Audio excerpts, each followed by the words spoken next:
Hospital Universitario Julio Méndez Barreneche, moderna sala de urgencias, 24 horas. Hospitalización, cirugías de alta complejidad, consulta médica especializada, imagenología, laboratorio clínico, banco de leche, cámara hiperbárica, cardiología no invasiva, rehabilitación cardíaca, hemodinamia. Muy pronto, cirugía de corazón a cielo abierto, excelencia y atención humanizada.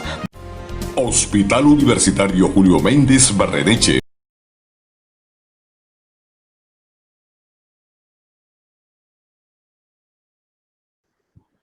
Muy buenas tardes a todos los participantes. Soy Álvaro Sade Urueta, médico, coordinador del área de docencia y servicio del Hospital Universitario Julio Méndez Barreneche de la ciudad de Santa Marta, Colombia. Dentro de las actividades de educación continua, en la tarde de hoy tenemos como invitado especial al doctor Luis Miguel Cárcamo, médico internista, cardiólogo, vinculado a la Clínica Central Fundadores, Medellín.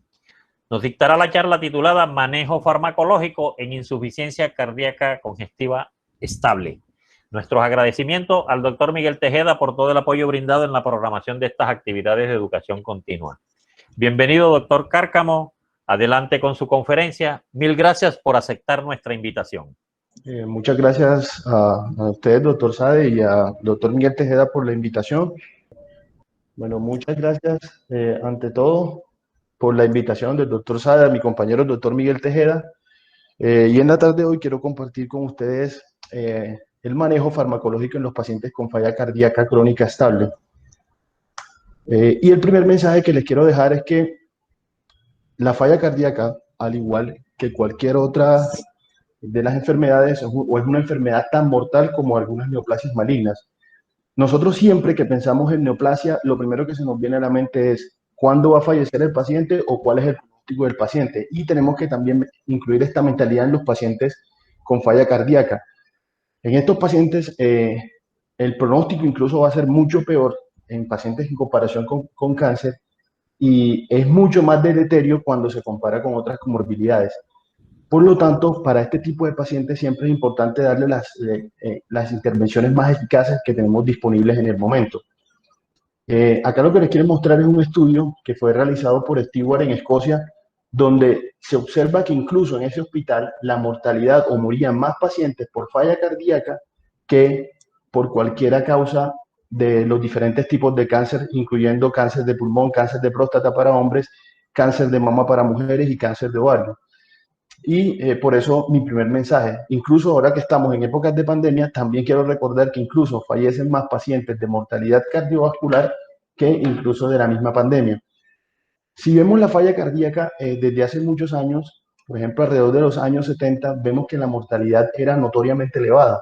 La mortalidad a 5 años era de 80% para los hombres y 70% para las mujeres respectivamente. Y probablemente, ¿a qué se debía este inconveniente? Probablemente era que nosotros veíamos la falla cardíaca solamente como bomba y la veíamos basada en 3 ejes, que es solamente la punta del iceberg, como precarga, poscarga y contractibilidad. Y el manejo se enfocaba exclusivamente en estos 3 puntos. Por lo tanto, siempre se perdía la batalla. La insuficiencia cardíaca comenzó a cambiar a mediados de los años 80, y comenzamos a comprender que no era solamente la poscarga, la precarga y contractibilidad, eran otras cosas, era una activación neuroendocrina que era la clave para la formación de la falla cardíaca, y probablemente después del bloqueo neuroendocrino cambiaría todas las cosas y cambiaría el pronóstico y la evolución de la falla cardíaca. Entonces, hoy en día tenemos que ver el corazón como un órgano endocrino, y tenemos diferentes puntos para tratar, como son la alteración del sistema de péptidos, activación neurocrina, fibrosis, activación inflamatoria. Y todos estos son puntos diana que tenemos hoy en día para el tratamiento de la falla cardíaca y para cambiar el pronóstico y la evolución de estos pacientes. Entonces, si uno quiere ver el corazón o entender el corazón como un modelo cardiovascular, es un modelo frágil donde tiene que haber un equilibrio entre las sustancias que producen vasoconstricción, que producen el estrés de la pared en el corazón, como son la angiotensina, aldosterona, noradrenalina, y otros que disminuyen, que producen vasodilatación, reducen la tensión de la pared y se tiene que tratar de mantener un equilibrio en este sistema. Pero ¿qué ocurre? Esto equilibrio muchas veces se puede perder. A veces yo lo digo que es una lucha entre el bien y el mal, y esto a veces se puede perder si tú eres hipertenso, si usted es diabético, si tienes enfermedad chagásica o una miocardiopatía por una miocarditis, y este equilibrio se pierde. Entonces, ¿qué pasa? Que las sustancias que inducen vasoconstricción son las que van a proliferar, favoreciendo la aparición de apoptosis, de hipertrofia, que predominan sobre aquellas sustancias vasodilatadoras, y se produce un desequilibrio que finalmente nos va a llevar a la presencia de insuficiencia cardíaca, a la dilatación del corazón y al déficit del bombeo con disminución del aporte de los nutrientes de oxígeno y sangre, lo que va a representar en las manifestaciones clínicas de falla cardíaca.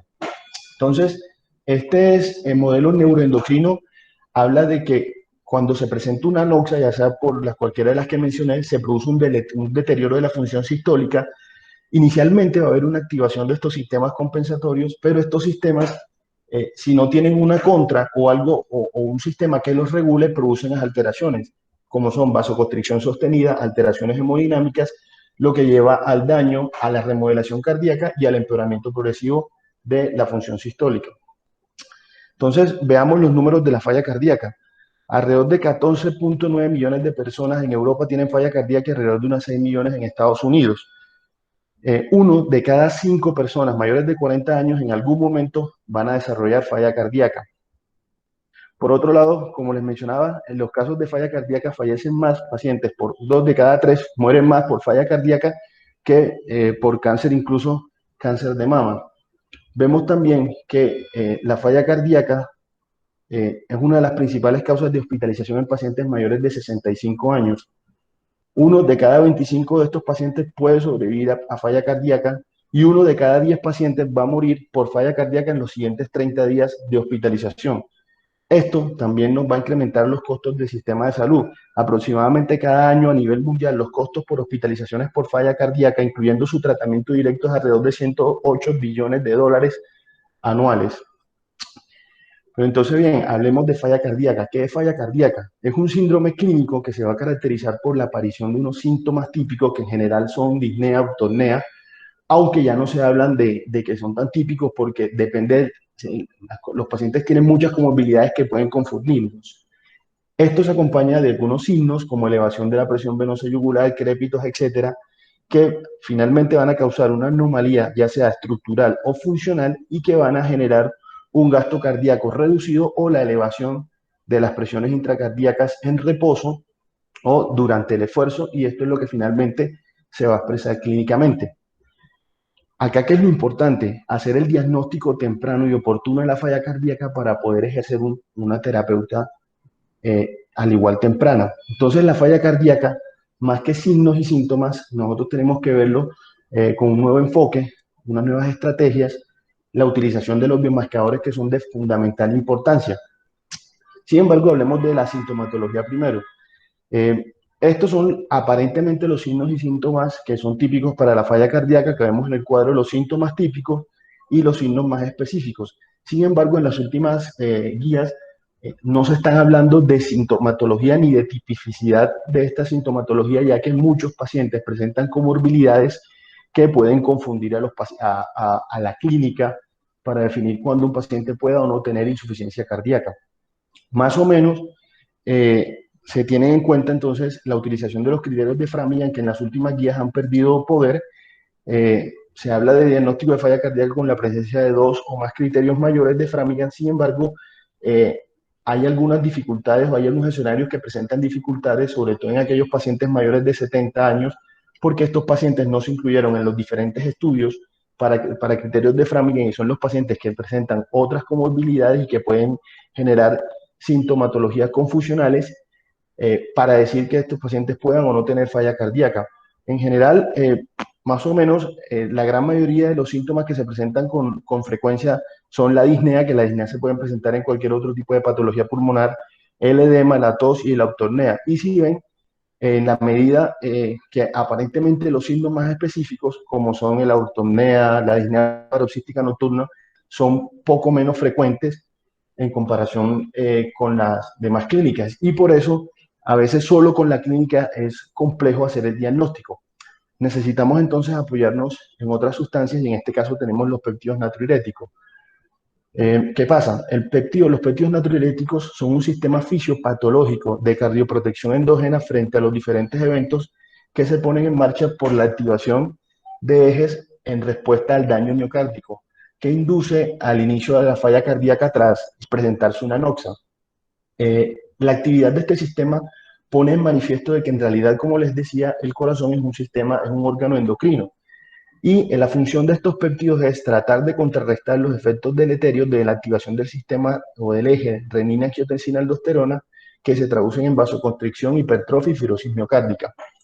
En la falla cardíaca se asocia con un aumento de la presión y volemia intraventricular, que es el principal estímulo para la secreción de estos péptidos natriuréticos.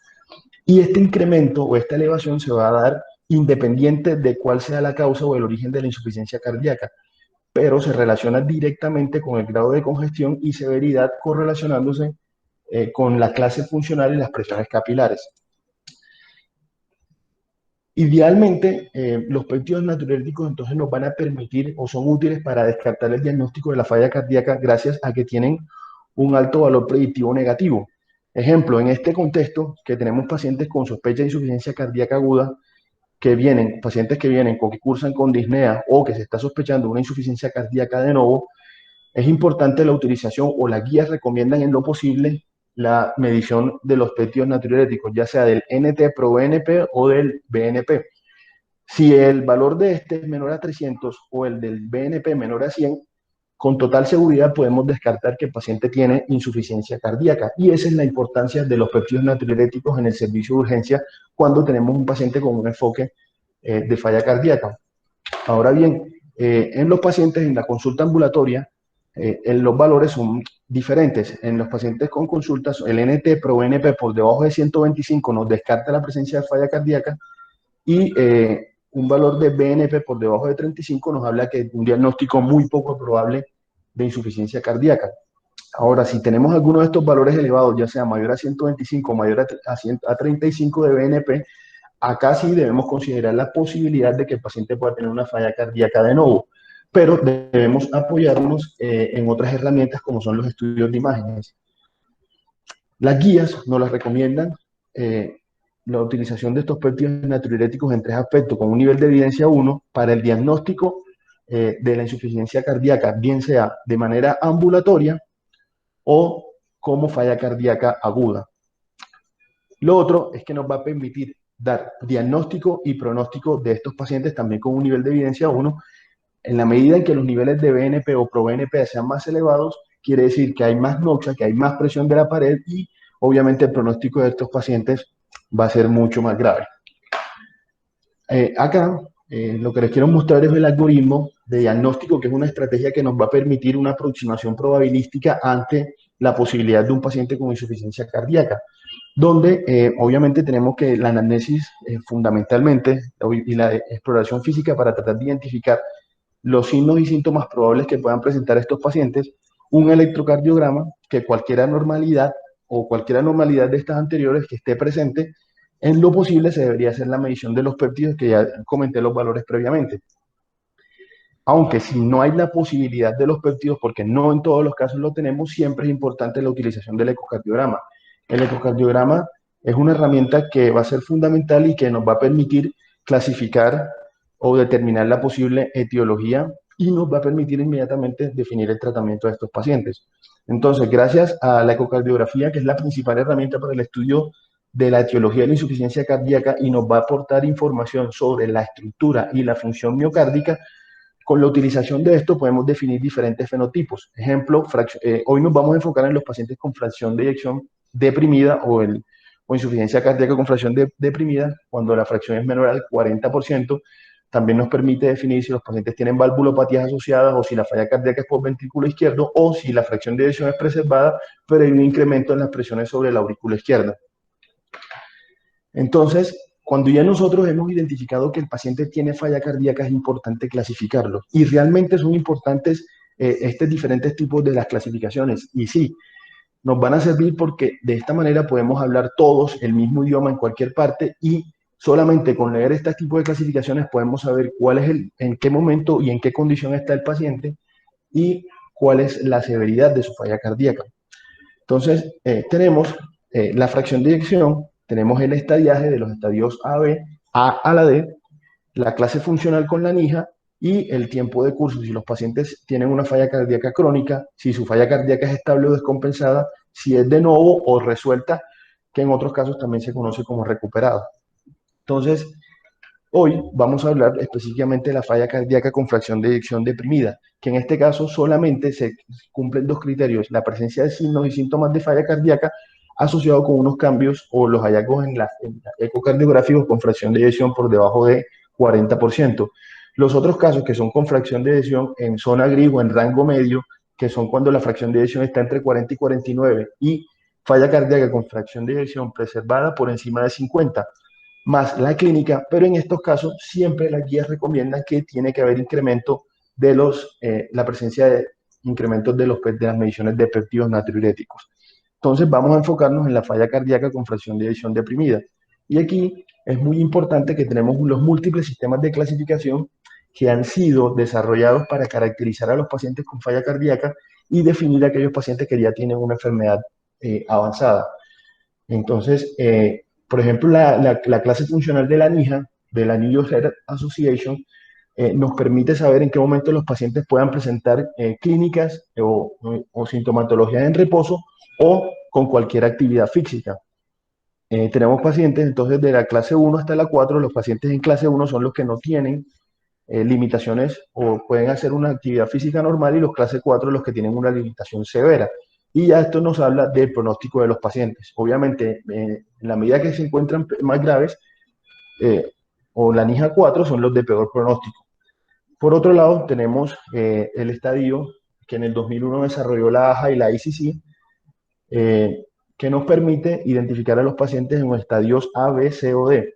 En estadio A, aquellos pacientes que presentan riesgo de desarrollar insuficiencia cardíaca, pacientes diabéticos, hipertensos, obesos, dislipidémicos. El estadio B, cuando tienen cambios estructurales pero sin presencia de manifestaciones clínicas. Estadio C, los cambios estructurales más la clínica.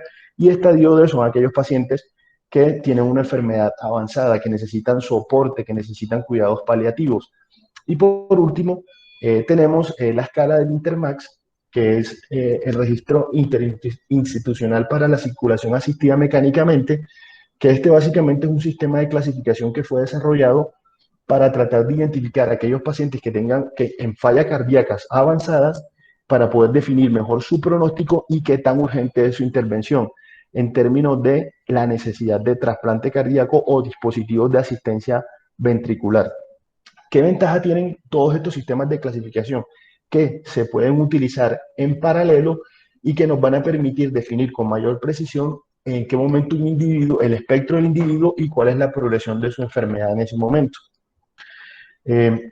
Esta gráfica les puede resultar familiar, y es porque vemos que en aquellos pacientes que tienen falla cardíaca es un círculo vicioso donde reingresan, y generalmente los reingresos se dan muchas veces por la no optimización de la medicación, porque no le enseñamos a los pacientes o a identificar cuáles son las manifestaciones clínicas o en qué momento deben acudir, y obviamente esto les incrementa los costos al sistema de salud, deteriora la calidad de vida, y los pacientes que reingresan tienen peor pronóstico y mayor riesgo de mortalidad. Este es un registro prospectivo que se hizo en Europa en el 2016, donde se incluyeron más de 200 centros de cardiología de 21 centros a nivel europeo y en países mediterráneos, que incluyeron más de 12.000 pacientes, en donde se clasificaron pacientes, incluyeron pacientes con falla cardíaca aguda y falla cardíaca crónica. ¿Y qué vemos en estos pacientes? Lo primero que les quiero resaltar es que la hospitalización de estos pacientes se daba con falla cardíaca aparentemente estable. 1 de cada 10 pacientes se hospitalizaba, y vemos que la mortalidad en estos pacientes era de un 26%, siendo el 51.7% la principal causa de mortalidad. Y esto, ¿cómo lo podemos interpretar? Que la tasa de hospitalización a un año, de cada 10 pacientes que son aparentemente estables, 1 se va a hospitalizar en el siguiente año. y que de 1 de cada 4 pacientes que se hospitaliza por descompensación van a ingresar nuevamente. De aquí la importancia de la optimización en el manejo de falla cardíaca. Y en este otro estudio nos evaluaron los pacientes, o lo que querían evaluar era la readmisión de hospitalización a los pacientes a los 30, 60 y 90 días. ¿Y qué se encontró? Que el promedio de reingresos o de readmisiones era a los 15 días, a los 14.9 días en estos pacientes. Y con un incremento de costo de que cada hospitalización era de alrededor de unos $15.000. Entonces, esto nos quiere decir que cuando nosotros tenemos un paciente que esté hospitalizado por falla cardíaca y que no tengamos un manejo óptimo, más o menos alrededor de los 15 días van a reingresar nuevamente. Por lo tanto, nosotros debemos cambiar la visión en la falla cardíaca y tenemos que tener en cuenta varias cosas. Lo primero es que es una enfermedad que se puede prevenir si manejamos todos los factores de riesgo. En una falla necesitamos hacer un diagnóstico temprano y oportuno de estos pacientes. Sabemos que se puede prevenir la progresión de la enfermedad y sabemos que puede haber recuperación y remisión, y más adelante lo voy a mostrar. Que es importante saber que el paciente es un continuo, la falla cardíaca es un continuo, no es algo estable, y tenemos que saber que aquellos pacientes que se van a hospitalizar o luego de que se hospitalizan van a salir más enfermos. ¿Por qué? Porque va a haber un empeoramiento de su falla cardíaca y un empeoramiento de su calidad de vida. Y en la medida en que la enfermedad va progresando, va a ser necesario la utilización o se van a incrementar los cuidados. ¿Cuál es la idea o el objetivo? Tratar de mantener esta meseta para evitar las descompensaciones, el avance de la falla cardíaca y la necesidad de terapias avanzadas como la paliación o el trasplante cardíaco. Por lo tanto, cualquier esfuerzo que nosotros hagamos de manera temprana nos va a servir para evitar la progresión de esta enfermedad. Y en este estudio lo que les quiero mostrar es por qué la importancia del tratamiento temprano. Como podemos observar acá, en esta gráfica vemos en el hazard ratio, vemos que los pacientes que se inició diagnóstico temprano y oportuno, por lo menos antes del primer año, vemos que el porcentaje de eventos por falla cardíaca, llámese mortalidad u hospitalización, era mucho menor en comparación con aquellos pacientes en que se diagnosticó y se inició tratamiento mucho más tardío. Entonces, aquí es la importancia del inicio del tratamiento temprano. Y en este otro estudio, lo que les quiero mostrar es cómo en aquellos pacientes que había recuperación de su falla cardíaca, que son los pacientes que están en azul, tienen menos mortalidad, que era lo que quería averiguar este estudio. Aparte, que en aquellos pacientes que tenían la fracción de eyección recuperada, había menos tasa de mortalidad y menos tasa de hospitalización. Menos tasa de muerte en general por cualquier causa, menos tasa de muerte cardiovascular, menos tasa de muerte por falla cardíaca y menos tasa de muerte por falla cardíaca, muerte súbita. Entonces, en aquellos pacientes que tenían falla cardíaca recuperada, 1 de cada 4 pacientes van a presentar recuperación. En este grupo de pacientes con fracción de eyección recuperada van a tener un mejor pronóstico, dado que tienen menos hospitalizaciones, menos muerte y menos muerte súbita, y la mortalidad va a ser inferior en comparación con aquellos pacientes que tenían fallas cardíacas severamente deprimidas que no se recuperaron. Esto también está demostrado en Colombia, donde vemos que 1 de cada 3 pacientes mejora. Entonces se hizo un análisis regresivo donde se quisieron ver cuáles eran aquellos factores que impactaban en la recuperación de estos pacientes.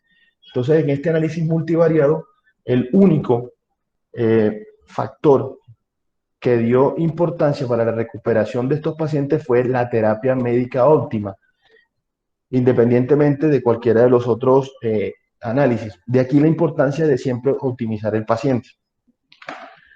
Entonces, acá cuáles son el secreto para ganar o para tener el éxito para recuperar a los pacientes es tener metas. Y tener metas, ¿qué es? Lo primero es definir tempranamente un diagnóstico adecuado. Segundo, el tratamiento temprano y oportuno. El ajuste terapéutico se tiene que titular a los pacientes, se tiene que llevar a las dosis máximas que el paciente pueda tolerar, se tiene que adicionar el tratamiento y se tiene que hacer cambio de tratamiento cuando sea necesario, que no nos dé miedo incrementar las dosis de los pacientes, que no nos dé miedo cambiar la terapéutica, porque no le quiero subir la dosis porque de pronto hace más hipotensión, no le quiero subir la dosis porque por el riesgo de eventos adversos. Si hacen eventos adversos, se le puede quitar la medicación, pero no le quitemos la oportunidad de iniciar un tratamiento por el temor a que pase algo. Y por último, tratar de controlar los signos los síntomas de falla cardíaca y la frecuencia cardíaca, que es otro aspecto fundamental. ¿Todo esto para qué? Para mejorar la calidad de vida de nuestros pacientes, disminuir recurrencias de hospitalizaciones y aumentar la supervivencia. Entonces, acá en la gráfica lo que le quiero mostrar es toda la terapéutica que tenemos. En algunos de ellos nos van a permitir una mejoría de la calidad de los síntomas, en otros nos van a dar una mejoría en los componentes hemodinámicos, en la función clínica, pero en el día de hoy me quiero enfocar en aquellos medicamentos que han reducido mortalidad y hospitalización. Sin embargo, como podemos ver en la gráfica, tenemos un sinnúmero de medicamentos o un sinnúmero de herramientas que tienen bastantes estudios y bastantes soportes en los estudios. Entonces acá vemos desde los años 60 y vamos a tratar de resumir cada uno de ellos, de estos diferentes estudios. El tratamiento, entonces, de estos pacientes con falla cardíaca se tiene que hacer de manera temprana y vamos a iniciar con la compensación desde el inicio. ¿Y qué es compensación desde el inicio? Acá vemos la gráfica que nos muestra cómo más o menos se tiene que hacer el enfoque y el manejo de estos pacientes. ¿Y qué es lo primero? Lo primero es que cuando ya hemos identificado que tenemos un paciente con falla cardíaca, con sintomático, se debe iniciar manejo con un IECA y un beta bloqueador. Entonces, iniciemos con los IECA, que fue la primera familia en demostrar cambios en la historia natural de estos pacientes en términos de reducción de mortalidad. La hipótesis inicial en estos pacientes era que los IECA reducían la progresión de falla cardíaca por su efecto vasodilatador, pero posteriormente se demostró que ejercen acciones directas sobre los mecanismos celulares responsables de la remodelación cardíaca. Y este es otro aspecto fundamental. Dentro de los primeros estudios tenemos el Consensus 1 y el SOL, que incluyeron el enalapril versus placebo en pacientes con clase funcional NIHA 4 en el primero y en el segundo de 2 a 4. Y ambos estudios fueron suspendidos de manera temprana porque demostraron ambos una reducción de mortalidad de un 31% y en el SOL de un 16%. Posteriormente se realizó el SOL Prevention, donde igual se demostró una reducción de mortalidad y hospitalización, y finalmente el BHFT2 de igual manera demostró una reducción de mortalidad en un 34%. Recomendaciones o las precauciones que tenemos que tener cuando vamos a iniciar IECAS. Lo primero, el angioedema, que se puede presentar, aunque no es tan común, es menor del 1% en aquellos pacientes tratados. Una de las complicaciones más frecuentes que sí tenemos, y es la principal, que en los estudios demostraron suspensión de la droga o abandono de la droga, era la tos, que se produce por la inhibición de la quinina, de la quinasa, incremento de las bradiquininas, y se presentaron en los estudios en alrededor de un 20% de los pacientes tratados. Y se observa más frecuentemente en aquellos pacientes, en mujeres y en personas de raza negra. Y lo otro es que la interrupción abrupta de la utilización de los IECA nos va a llevar a un deterioro clínico, de tal manera que no se pueden suspender de forma abrupta. En esta gráfica, en la tabla, lo que les quiero mostrar es la dosificación, lo que les repito, tratar de utilizarlas. En Colombia tenemos muchísimas, enalapril, captopril, son drogas muy buenas, drogas que, como ya les he mostrado, tienen reducción de mortalidad y hospitalización, y lo importante es tratar de llevarlos a las dosis objetivos recomendadas o las dosis que más pueda tolerar el paciente. Siempre se tiene que hacer con cualquiera de las drogas. Tenemos los ARA2, que los ARA aquí presentan un dilema ético, ya que previamente los primeros estudios habían mostrado la efectividad de los IECAS y no permitía obviamente la retirada de los mismos. Entonces, ¿cuál fue el enfoque que se le dieron a la utilización de los ARA? Primero, se utilizaban en aquellos pacientes con intolerancia a IECA o analizar un posible daño al adicionar el ARA más el IECA. Y acá los primeros estudios que nos demostraron beneficio en estos pacientes fueron el ELITE 1 y el ELITE 2, en demostrar una eficacia similar al ARA2. En este se compararon con enalapril, sin embargo no fue superior con captopril, no fue superior al captopril, pero hubo una mejor tolerancia y menor abandono a causa de los eventos adversos que ya había demostrado. logrando también demostrar una reducción en la mortalidad, aunque no fue superior a captopril. El VALHED, que fue realizado con valsartán, en aquellos pacientes que ya tenían un tratamiento previo, en este grupo, en este estudio ya el 93% de los pacientes estaban tratados con IECA y un 35% utilizaban beta bloqueador. No hubo diferencia en la mortalidad para todas las causas, sí hubo una reducción del 13% en la mortalidad y una reducción del 27% en hospitalizaciones por falla cardíaca. En el análisis, o en el subanálisis posteriormente, demostró que hubo mayor beneficio observado en aquellos pacientes intolerantes a los IECA, que fueron un 7%, con una reducción del 45% en el endpoint primario, que en este caso fue en mortalidad. Y por último, el estudio CHARM con cardesartán, que también nos logró demostrar una reducción de la mortalidad. Entonces, digamos que los ARA prácticamente van a quedar, o se recomienda la utilización de estos en aquellos pacientes sintomáticos que no toleran la utilización de los IECA y también deben ser tratados con un beta bloqueador. Acá en la gráfica lo mismo, tratar de llevar siempre a los pacientes a las dosis objetivos recomendadas. Bien, seguimos con los beta bloqueadores. En los años 70, los beta bloqueadores estaban contraindicados en los pacientes con insuficiencia cardíaca.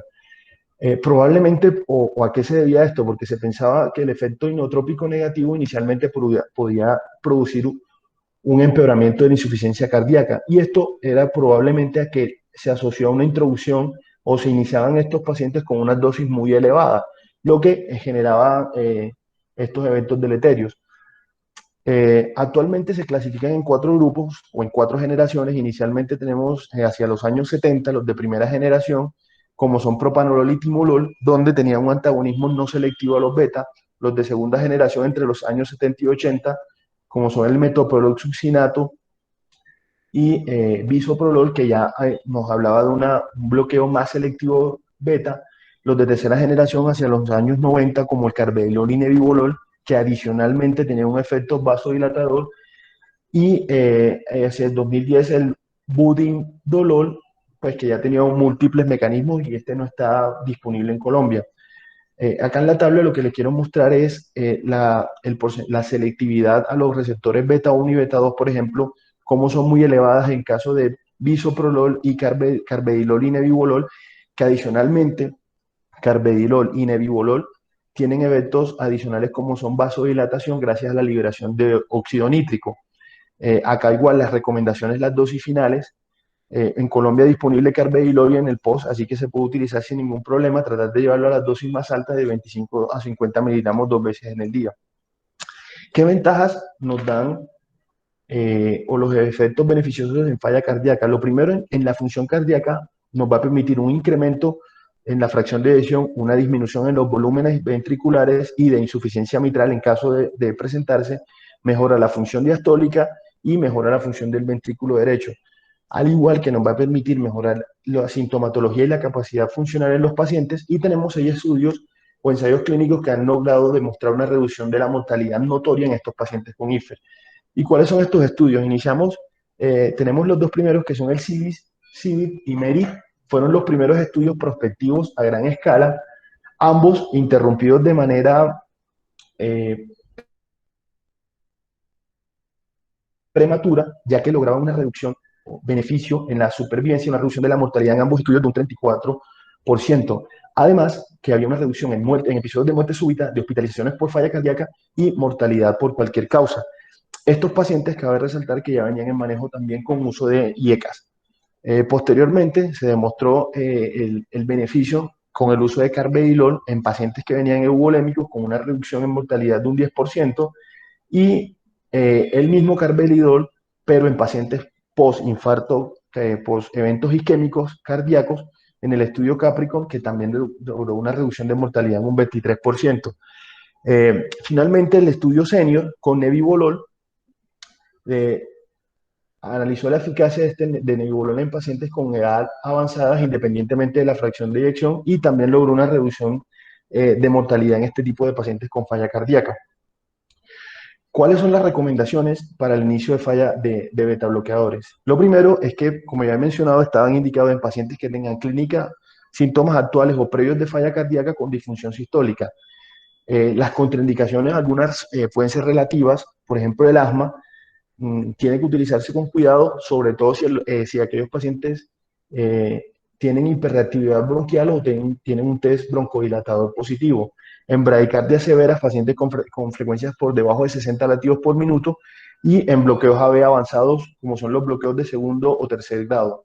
Hipotensión arterial si tienen presiones sistólicas por debajo de 80, 90 milímetros de mercurio, y en aquellos pacientes que en el momento tengan inestabilidad clínica con o sin asociados a retención de líquido. ¿Cuándo iniciar? Idealmente se deben iniciar en aquellos pacientes que se encuentren euvolémicos y clínicamente estables, y lo ideal es que el paciente ya tenga una dosis estable de IECA o de ARA. Sin embargo, esto también va a depender del contexto del paciente, porque si nosotros tenemos pacientes con enfermedad coronaria, pues se puede iniciar inmediatamente sin problema. Igual, los betabloqueadores tienen una recomendación, un nivel de evidencia 1B, se recomienda en aquellos pacientes con disfunción sistólica, y se pueden iniciar inmediatamente si el paciente tiene historia de infarto agudo del miocardio. Acá vemos la titulación de los diferentes, todos disponibles en Colombia: bisoprolol, carvedilol, metoprolol succinato y nebivolol. En esta gráfica lo que les quiero más o menos es dar las recomendaciones en casos de qué hacer cuando estos pacientes presenten eventos adversos. Entonces, lo primero, las reacciones adversas pueden ser retención de líquidos, empeoramiento de la falla cardíaca, bradicardia o hipotensión. ¿Qué hacer, por ejemplo, en casos de bradicardia? Identificar la posible causa o la arritmia que la está produciendo. Se debe reducir o disminuir o suspender el bloqueador temporalmente y referir al servicio de urgencia. En caso de bloqueos avanzados, se tiene que hacer implante de marcapaso. La hipotensión arterial sintomática, obviamente disminuir las dosis de los medicamentos. Esta es otra recomendación y generalmente es uno de los aspectos fundamentales que siempre se tiene que hacer con todos los pacientes. Evitar siempre la utilización de estos medicamentos, los IECA, los betabloqueadores los ARA, en forma continua. No se pueden dar en el mismo horario. Hay que dar horarios de estos pacientes con en diferentes horas para evitar estos eventos adversos de hipotensión arterial. Y en cuanto a la retención de líquido, digamos que se trata de mantener la dosis. Si ya el paciente la venía utilizando, se puede incrementar la dosis de los diuréticos para mejorar la sintomatología y obviamente pues la optimización del manejo. Bien, seguimos con la optimización. Si el paciente, a pesar de que ya se le ha agregado un IECA, un o ARA2 y un betabloqueador, persiste sintomático con fracciones de eyecciones deprimidas, se puede agregar un bloqueador de mineralocorticoides. En este caso, los agonistas de aldosterona también han demostrado efectos beneficiosos en morbimortalidad en pacientes con INFER, en pacientes sintomáticos y en pacientes posteriores a eventos isquémicos. El primer estudio que incluyó espironolactona, que fue el estudio RALES, también incluía pacientes que tenían clase funcional, sobre todo 2, un 72% eran pacientes clase 3 y 4, con un promedio de fracción de eyección del 25%, y el 55% de estos pacientes tenía una etiología isquémica. El 95% venían recibiendo IECA o ARA2 y el 11% beta bloqueadores. Fue interrumpido de manera prematura gracias a que logró demostrar una reducción marcada en la mortalidad. Posteriormente se realizó el estudio EFESUS con el eplerenona, demostró una reducción en la mortalidad en pacientes con posteriores a falla cardíaca. Todos acá los pacientes tenían una etiología isquémica, al igual que en los otros estudios. Un 86% venía con IECA o ARA y un 75% de beta bloqueador, también logrando reducción de mortalidad en estos pacientes. Y finalmente el énfasis también con el eplerenona ha confirmado el efecto beneficioso en falla cardíaca, pero en pacientes con síntomas leves a moderados, ya que en este estudio el 100% de los pacientes era clase funcional 2. Entonces, igual la dosificación espironolactona o eplerenona se debe utilizar o tratar de optimizarla o llevarla a las dosis más altas posibles. ¿Cuál de las dos se recomienda o cuál de las dos utilizar primero, espironolactona o eplerenona? Ambos fármacos han demostrado, como ya vimos, una reducción en la mortalidad, pero el efecto se ha estudiado en diferentes poblaciones. Como vimos, eplerenona, todos los pacientes tenían infarto, y para el caso de espironolactona solamente el 55%. Y no hay estudios que los comparen de manera directa. Por otro lado, existen diferencias en ambos fármacos respecto a su afinidad. Por ejemplo, la afinidad es mucho mayor o tiene más potencia, menor afinidad la eplerenona, pero con mayor potencia en cuanto a la unión al receptor. Sin embargo, esto no se ha demostrado que va a tener una relevancia clínica. En cuanto a las diferencias farmacocinéticas o relevancias en la tolerabilidad, tampoco han demostrado un beneficio clínico. En cuanto a los efectos antiandrogénicos, estos sí son importantes, ya que la espironolactona tiene un efecto o una unión antialdosterona no selectiva y también se va a unir a los receptores de progesterona y andrógeno, lo que va a inducir a la presencia de ginecomastia e impotencia sexual, que esto sí es uno de los principales eventos adversos que se observaron en alrededor de un 10% en los diferentes estudios, y este es la principal evento adverso de esta droga. Efecto que no se ve en el caso de la eplerenona o se ve en menor porcentaje. Los otros son los efectos asociados al potasio. La hipercalemia tiene eventos similares para ambos fármacos. Tener en cuenta que la espironolactona tiene una vida media corta de 1 a 2 horas, pero su metabolito activo, que es la canrenona, puede llegar a ser tan largo de aproximadamente unas 35 horas el tiempo de vida media de este metabolito activo. Por lo tanto, la resolución para la hipercalemia puede ser un poco más lenta en comparación con eplerenona, ya que la vida media de la eplerenona es entre 4 a 6 horas y no tiene metabolito activo. Entonces, ¿cuál de los dos, teniendo en cuenta todos estos aspectos, vamos a utilizar? Lo primero es que hay que individualizar la decisión de uno u otro fármaco. Las guías recomiendan, en lo posible, la eplerenona utilizarla en aquellos pacientes con insuficiencia cardíaca, ya sea moderada o postinfarto, y la espironolactona en los pacientes con con FEBIS severamente deprimidas de forma exclusiva. Sin embargo, recordar que la eplerenona, pues en nuestro sistema de salud es no pos, así que la espironolactona se puede utilizar sin ningún problema con muy buenos beneficios. En cuanto a las tasas de hipercalemia, que son uno de los principales eventos adversos y uno de los que casi siempre nos asustan, tener en cuenta que la tasa de hipercalemia en todos los estudios fue similar para ambas drogas, entre un 2 a un 11%. No hubo mortalidad asociada a la presencia de hipercalemia. ¿Y cuáles son las recomendaciones en caso de evidencia de hipercalemia? Cuando el potasio sérico se encuentra por encima de 5, lo que se tiene que hacer es tratar de hacer una monitorización a las 72 horas posterior al inicio de la espironolactona y luego a las 4 semanas. En casos de que se presenten hipercalemias por encima de 6, se debe suspender una dosis, y cuando ya nuevamente el potasio esté por debajo de 5, reiniciar nuevamente la hipercalemia. Reiniciar nuevamente los ARA. Seguimos entonces con la utilización de los diuréticos. Los diuréticos en cualquier momento de la enfermedad lo vamos a utilizar para la mejoría de la sintomatología clínica, y se va a utilizar sobre todo para el manejo de la sobrecarga en estos pacientes. Sigue siendo una de las piedras fundamentales en el manejo de la sintomatología de los pacientes congestivos. Tiene una poca evidencia sólida, pues digamos, en cuanto a los estudios para mortalidad o reducción de hospitalizaciones. Se puede utilizar en todos pacientes que tengan signos y síntomas de congestión, independientemente de la fracción de eyección.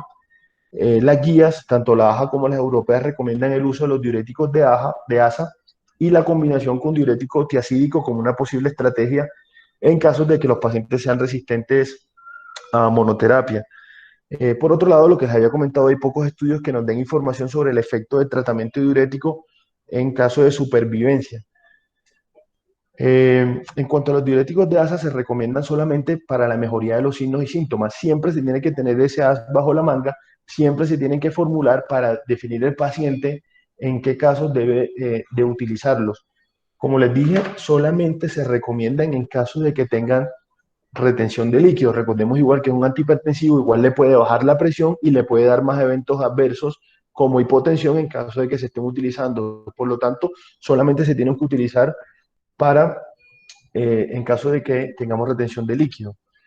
En cuanto a los diuréticos tiazídicos, tienen un efecto natriurético mucho menor en comparación con los diuréticos de ASA, que realmente estos como monoterapia son eficaces para mejorar la sintomatología de los pacientes. Si nosotros tenemos, o nos puede brindar un mayor beneficio diurético cuando se combina el tratamiento con estas dos, ya que tenemos un efecto sinérgico por sus diferentes mecanismos de acción, y la combinación de los diuréticos tiacídicos con diuréticos de ASA nos va a permitir un mayor volumen de diuresis y excreción de sodio urinario en comparación con el aumento de dosis de diurético de ASA. La ideal es cuando ya nosotros teníamos pacientes refractarios que no mejoran a dosis elevadas de furosemida, por ejemplo, tratar de bajar las dosis de furosemida y adicionar un diurético de ASA para mejorar la sintomatología de estos pacientes. Y acá igual tenemos las dosis de los diferentes fármacos. ¿Qué pasa entonces cuando ya nosotros hemos utilizado IECA, ARA2, betabloqueadores y antagonistas de aldosterona, pero el paciente persiste sintomático? En este caso, si el paciente tolera un IECA o un ARA2, podemos sustituirlo por los inhibidores de los receptores de angiotensina y neprilicina, en este caso el Entresto. ¿Qué ventaja vamos a tener con estas drogas? Que con la inhibición de la neprilicina vamos a ralentizar o vamos a demorar la degradación de los péptidos natriuréticos, de la bradykinin y otros péptidos, que finalmente van a tener unos beneficios clínicos. ¿En qué sentido? Que van a incrementar la diuresis, la natriuresis, mejoran la relajación miocárdica, el antirremodelado, reduce vasoconstricción, retención de sodio, agua y de hipertrofia miocárdica. Y esto ya está totalmente demostrado en los diferentes estudios. Hay dos estudios grandes que son el Paradigm y el Pioneer, donde en el estudio Paradigm fue superior a IECA. En este caso se utilizó enalapril 10 miligramos cada 12 horas, donde se demostró que hubo una reducción en las hospitalizaciones, empeoramiento de falla cardíaca y mortalidad cardiovascular. Y esto también fue demostrado en el estudio Paradigm, en el estudio Pioneer, en pacientes que se encontraban hospitalizados, reducción de mortalidad en este tipo de pacientes. Por lo tanto, las guías en este momento nos las recomiendan el inicio de valsartán sacubitrilo como sustitución de un IECA para reducir adicionalmente el riesgo de hospitalizaciones por muerte de los pacientes ambulatorios con fracción de eyección deprimida. De hecho, anteriormente se hablaba de que la terapia óptima eran aquellos pacientes que se incluían un IECA o un ARA, betabloqueador y agonista de aldosterona. Hoy en día se habla de que la utilización del ARNI es realmente cuando ya hablamos de que hay terapia médica de falla cardíaca óptima y que la necesidad de pronto de terapias más avanzadas como terapias de resincronización se dan cuando ya se hayan incluido algunas de estas drogas. ¿Cuáles son las recomendaciones entonces para el inicio de valsartán sacubitrilo? Lo primero que tenemos que tener en cuenta es que el paciente debe estar estable, una clase funcional entre 2 y 3, que ya hayan llegado a una dosis objetivo de IECA o de ARA, al igual que de beta bloqueador y de agonistas de aldosterona. Estos pacientes deben tener presiones arteriales sistólicas por encima de 100, ya que tiene un efecto antihipertensivo bastante agresivo. No debe haber hipercalemia y la tasa de filtración por encima de 30. Además que no debe haber historia de angioedema o de intolerancia a IECA o a los ARA. ¿Cómo es la transición? Si el paciente venía utilizando un ARA2, no es necesario la transición. Si el paciente venía con un IECA, se tiene que suspender por lo menos hasta 36 horas y posterior a esto iniciar el valsartán sacubitril. Y esto es para reducir el riesgo de angioedema. Se debe iniciar, lo que se recomienda es iniciar la dosis más baja, que es de 50 miligramos cada 12 horas, y hacer una titulación que más adelante voy a mostrar. Tener en cuenta que en el seguimiento, las 2 primeras semanas del inicio, que no estén haciendo hipotensión, que no esté haciendo hipercalemia o que no esté haciendo angioedema. Y la titulación máxima es hasta 200 miligramos cada 12 horas. Esto siempre y cuando las presiones arteriales no lo permiten y si el paciente no está presentando sintomatologías asociadas. ¿Qué hacer en caso de la hipotensión por estos fármacos? Como ya dije, no se debe iniciar si la presión de entrada sistólica es por debajo de 100. Si la hipotensión sintomática comunicada en los ensayos se da especialmente en aquellos pacientes con edades más avanzadas renales crónicos, se debe monitorizar la presión arterial de rutina al inicio y durante la titulación, y en caso de hipotensión arterial, inicialmente lo que debemos hacer es valorar la volemia del paciente, optimizar la utilización de diuréticos en caso de ser necesario y considera la reducción o suspensión de otros fármacos hipotensores. La idea es no tratar de quitar drogas, la idea es reducir dosis, pero sin quitarle el beneficio de los diferentes mecanismos de acción de la droga. Si el paciente está presentando hipotensión, no retire el ARNI por el beneficio que ya hemos demostrado. Entonces reduzca la dosis, por ejemplo, de espironolactona a media tableta en el día, pero tratar de no quitar o de suspender los medicamentos porque la combinación de todos los fármacos es lo que realmente nos va a demostrar el beneficio. En caso de que persista la hipotensión, de que el paciente no lo pueda tolerar, pues definitivamente se debe o reducir o suspender el tratamiento. ¿En qué casos está contraindicados? Lo que dicen, obviamente no iniciarlo hasta 36 horas posterior a la suspensión del IECA, en pacientes con hipersensibilidad al fármaco, uso concomitante con IECAS, uso concomitante con alisquiren, si ya el paciente previamente tiene historia de angioedema por IECA o ARA, angioedema hereditario o idiopático y aquellos pacientes con insuficiencia hepática grave. Si en aquellos pacientes que a pesar de todo lo anterior y están en ritmo sinusal y tienen frecuencias cardíacas elevadas por encima de 75, se tiene que utilizar la ivabradina. ¿Qué ventajas nos tiene la ivabradina? La ivabradina es un fármaco que actúa en los canales selectivos IF del nodo sinusal, por lo tanto nosotros vamos a lograr una reducción de la frecuencia cardíaca sin compromiso de la presión arterial ni en la contractibilidad miocárdica. ¿Y cuál es la importancia de la falla cardíaca en estos pacientes o por qué es tan importante la falla cardíaca? Porque ya en las diferentes escalas que tenemos para optimizar el paciente y para ver el pronóstico de estos pacientes, en todas se encuentra la falla cardíaca. Y eso está demostrado a mayor falla, en el estudio Beautiful se demostró que en los pacientes con febris deprimidas, con frecuencias cardíacas mayores a 75 latidos por minuto, incrementaba la mortalidad en estos pacientes y por eso el número clave es 75. La meta en los pacientes con falla cardíaca con fracción de eyección deprimida tiene que ser por debajo de 75.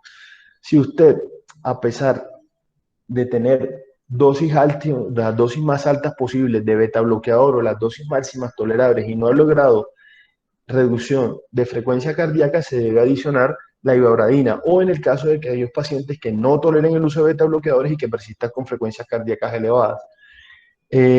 Acá a tener en cuenta dos aspectos, tanto como metoprolol succinato como carvedilol están en Colombia, pero digamos que los beneficios que tiene carvedilol, metoprolol succinato en comparación con carvedilol es que este último nos va a lograr reducir más frecuencia cardíaca. Entonces, la posibilidad o lo que podemos hacer es que en estos pacientes se puede utilizar metoprolol succinato que nos da beneficio en falla cardíaca y nos puede lograr una reducción de la frecuencia. Y ahí sí pensar de pronto en adición de la ivabradina. ¿Qué hemos logrado o cuáles son los desenlaces con el control de frecuencia cardíaca o los desenlaces a 30 días? Hay una reducción en todas las causas de readmisión y de mortalidad, hay una reducción en todas las causas de rehospitalización y en todas las causas de muerte cuando hemos alcanzado la frecuencia cardíaca por debajo de 75 con el uso de ivabradina, y esto fue demostrado en diferentes estudios. Entonces, la ivabradina se debe considerar para reducción del riesgo de hospitalización por falla cardíaca y de muerte cardiovascular en pacientes sintomáticos con fracción de eyección menor a 35, siempre tener en cuenta que solamente tiene beneficio en pacientes que estén en ritmo sinusal y con frecuencias cardíacas por encima de 75. La dosis inicial entre 5 miligramos cada 12 horas con una dosis máxima de 7.5 miligramos cada 12 horas. Bien, ahora hablemos de diabetes y de falla cardíaca. Las guías hasta este punto, que son las guías europeas del 2016, nos hablan de todos estos medicamentos incluidos en la guía. Sin embargo, ¿por qué hablar de diabetes y falla cardíaca? ¿O cuál es la importancia de la diabetes y la falla cardíaca? Lo primero es que la insuficiencia cardíaca es una complicación que está claramente reconocida en los pacientes con diabetes. Sin embargo, se nos enseñó que las complicaciones de los pacientes diabéticos eran microvasculares o macrovasculares, pero si de pronto la insuficiencia cardíaca no era secundaria a esta, no sabíamos dónde incluirla, si en micro o en macrovascular. Y aquí lo que quiero demostrarles en este estudio era en un estudio desde hace de 2001 de Diabetes Care, cuál era la relación entre la prevalencia entre falla cardíaca y diabetes mellitus. Lo primero que quiero resaltar en la gráfica, que lo primero es que no importa el grupo etario que estemos evaluando, en la medida en que nosotros vamos avanzando, la prevalencia de insuficiencia cardíaca es mucho más alta y es la que vemos acá. Es decir, a más años, mayor probabilidad de sufrir insuficiencia cardíaca. Pero lo otro importante es que vemos que esta prevalencia de falla cardíaca asociada a los pacientes diabéticos era mucho mayor y es la línea que vemos en la parte superior. ¿Cuál es la relación que existe entre estas dos? Si nosotros vemos la prevalencia a nivel mundial, vemos que la prevalencia de insuficiencia cardíaca en los diferentes estudios es alrededor o lo que dicen es alrededor del 1 al 2%, y la prevalencia de diabetes alrededor de un 7%, pero en los estudios han llegado a ser hasta de un 24, de un 45% y de hasta un 22% de diabetes mellitus. Y cuando relacionamos estas dos, ¿qué vamos a obtener? Lo primero es que 1 de cada 3 pacientes con insuficiencia cardíaca va a ser diabético. Y lo otro es que 1 de cada paciente con diabetes mellitus puede tener insuficiencia cardíaca, y aquí la importancia de la relación entre estas dos patologías. Hay un sinnúmero de mecanismos por los cuales la diabetes, la hiperinsulinemia, la hiperglicemia, la resistencia a la insulina genera una lipotoxicidad, una liberación de unas sustancias que finalmente nos van a producir una alteración en la remodelación cardíaca, nos va a llevar a fibrosis, apoptosis miocárdica y la presencia de hipertrofia concéntrica con posterior difusión diastólica, que finalmente se va a expresar en falla cardíaca.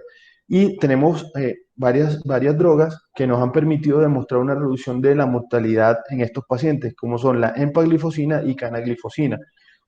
Estos son los dos grandes grupos que nos han demostrado una reducción de mortalidad en estos pacientes, pero analicémoslos más detalladamente. El primer estudio que nos demostró una reducción de mortalidad en estos pacientes fue el estudio en PAREG-OUT con empaglifosina, donde se incluyó un 10% de pacientes con falla cardíaca previa y se demostró una reducción del 14% de riesgo relativo en cuanto a los eventos cardíacos mayores, en una reducción del 35%, de un 38% en mortalidad cardiovascular y un 35% de hospitalizaciones por insuficiencia cardíaca. Posteriormente, el estudio CANVAS con canaglifosina, que evaluaba la seguridad de este fármaco, nos demostró una reducción del 14% de riesgo relativo en los MACE y 33% en la reducción de riesgo relativo para hospitalización por insuficiencia cardíaca. El DAPA-H, con la utilización de dapaglifosina en pacientes con falla cardíaca y fracción de eyección deprimida, donde mostró una reducción en la mortalidad de un 26% y un 30% en el empeoramiento de la falla cardíaca, al igual que un 18% en la mortalidad tanto cardiovascular como por cualquier causa. Y el EMPERO, que fue publicado hace una semana, con empaglifosina en pacientes con NIHA 2 a 4 y fracción de eyección reducida, de igual manera nos demostró una reducción de un 25% en la combinación de los eventos de muerte cardiovascular y de hospitalización. Hace una semana los dos estudios se compararon en este metaanálisis que fue publicado también hace una semana en Lancet, y claramente nos demostró que había una reducción de muerte cardiovascular, muerte por cualquier causa, muerte cardiovascular y de hospitalización en estos pacientes. Sin embargo, hasta ahora o hasta el momento, estos medicamentos aún no se han incluido en las guías. Esperemos que en las próximas guías, ya que tenemos el suficiente soporte, puedan ser incluidas como base para el tratamiento de los pacientes con falla cardíaca, claramente demostrado en los diferentes estudios. Por otro lado, siempre ha surgido la siguiente pregunta. Nosotros tenemos un paciente que ya hemos llegado a las metas, hemos logrado una mejoría en la fracción de eyección. El paciente dice que se siente bien, que viene con clase funcional 1 o 2. Y siempre viene la pregunta: doctor, ya yo me siento bien, es posible que me bajen las dosis, que me suspendan los medicamentos y ya yo me siento tan bien.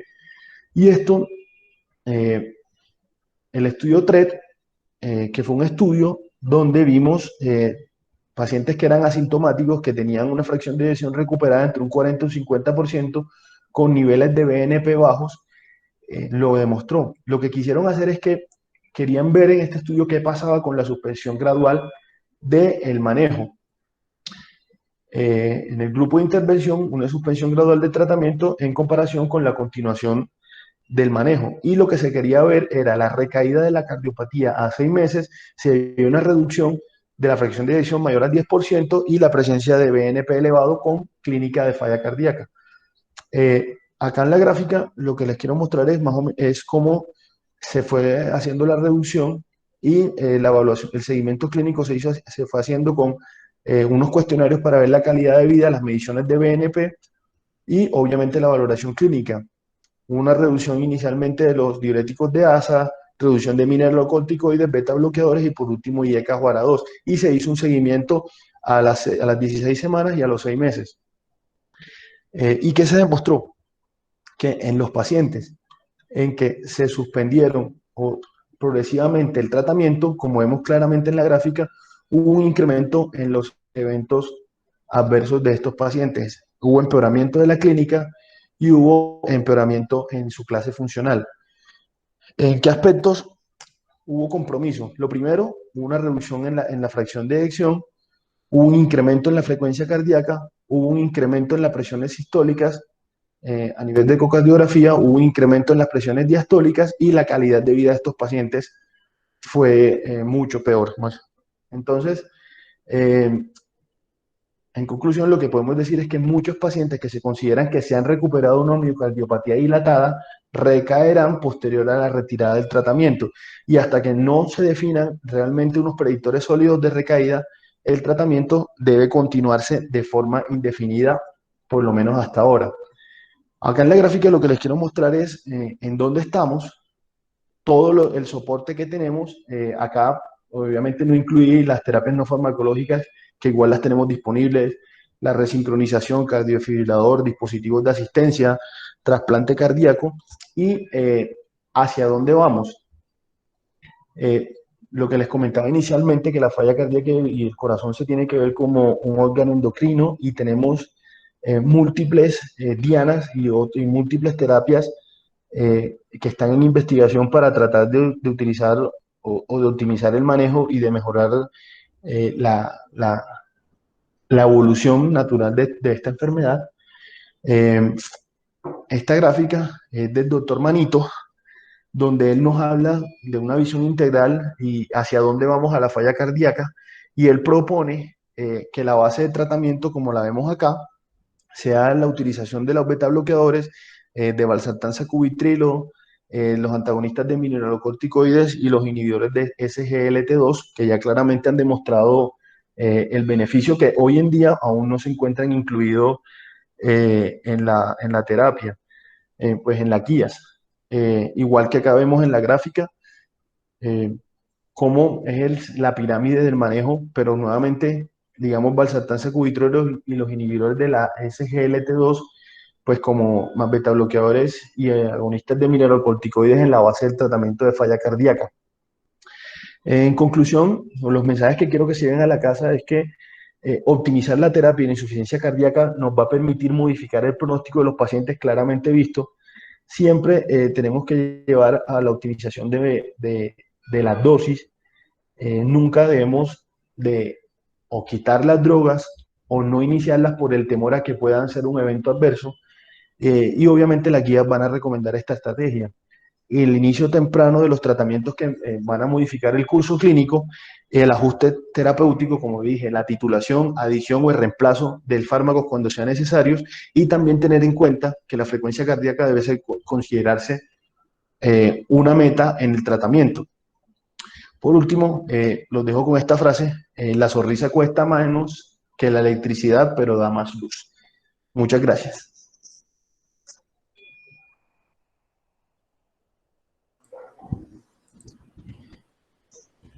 Mil gracias, doctor Cárcamo.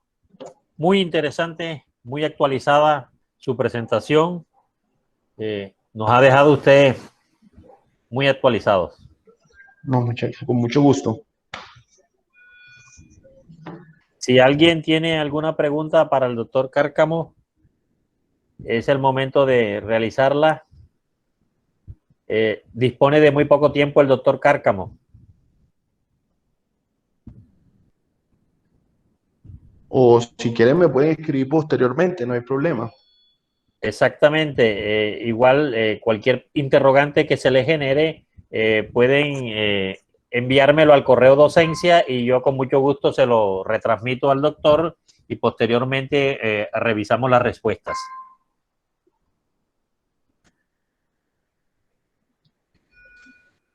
Si no hay ninguna pregunta, doctor Luis Miguel Cárcamo, muchas gracias por su conferencia y esperamos tenerlo nuevamente por esta.